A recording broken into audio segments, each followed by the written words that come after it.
$12 লাখ টাকা মুক্তিপণের দাবিতে বগুড়া ধুনট উপজেলা 2 ফ্রিল্যান্সারকে অপহরণ করে মুক্তিপণ আদায়ের অভিযোগে পুলিশের গোয়েন্দা বিভাগের 5 সদস্যকে গ্রেপ্তার করা হয়েছে। রোববার গভীর রাতে ধুনট, শেরপুর ও নন্দীগ্রাম উপজেলার বিভিন্ন স্থানে অভিযান চালিয়ে তাদের গ্রেপ্তার করা হয় বলে ধুনট থানার ভারপ্রাপ্ত কর্মকর্তা সাইদুল ইসলাম জানান। গ্রেপ্তার ব্যক্তিরা হলেন রাজশাহী মহানগর পুলিশের গোয়েন্দা শাখার এসআই শাহিন মোহাম্মদ অনু ইসলাম, কনস্টেবল রিপন মিয়া, আবুল কালাম আজাদ, মোহাম্মদ মাহবুবুর আলম ও মোহাম্মদ বাশির আলী।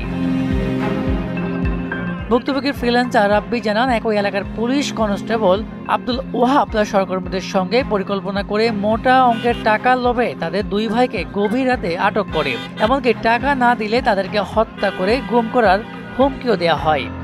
তারা প্রায় 12 লাখ টাকার মতো আমাদের থেকে মুক্তিপণ চাইছিল, আমরা না দেওয়াই গাড়ির ভিতর আমাদের অনেক অত্যাচার করেছে। আমি ফ্রিল্যান্সিং অ্যাপ ডেভেলপমেন্ট করি।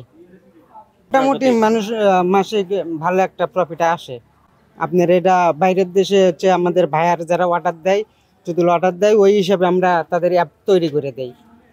না, এর আগে আপনার হচ্ছে ওই আমাদের ওখানে ওয়াপ নামে একজন ছিল বড় ভাই, অনেক পূর্বে একটা রেশি ছিল, হয়তো সেই কারণেও এরা মনে হয় তাদের বন্ধু, এই কারণে মনে হয় তারা এদের নিয়ে একটা চক্রান্ত করেছে।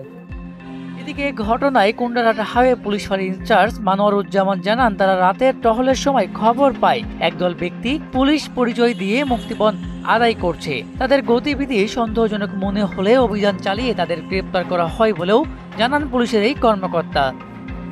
আমাদের হাইওয়ে কন্ট্রোল আছে, কন্ট্রোলের মাধ্যমে সংবাদ পেই এবং ওখানে ডিউটি পার্টি ছিল। তাৎক্ষণিক ডিউটি পার্টি সন্দেহজনকভাবে একটা গাড়িতে যারা যাত্রী ছিল সবাইকে আটক করে। পরবর্তীতে এ বিষয়ে আমরা জেলা পুলিশকে অবগত করি, জেলা পুলিশ তাদেরকে নিয়ে যায় এবং পরবর্তী যে বিষয়গুলো সেটা বিস্তারিত তদন্ত হবে, তদন্ত সাপেক্ষে জানা যাবে।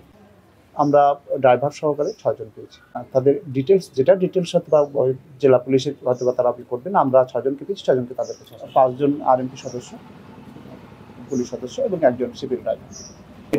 যেটা হলো যে ঘটনাস্থল যেখানে ধুনট থানা, আমরা ধুনট থানাকে পেয়েছি।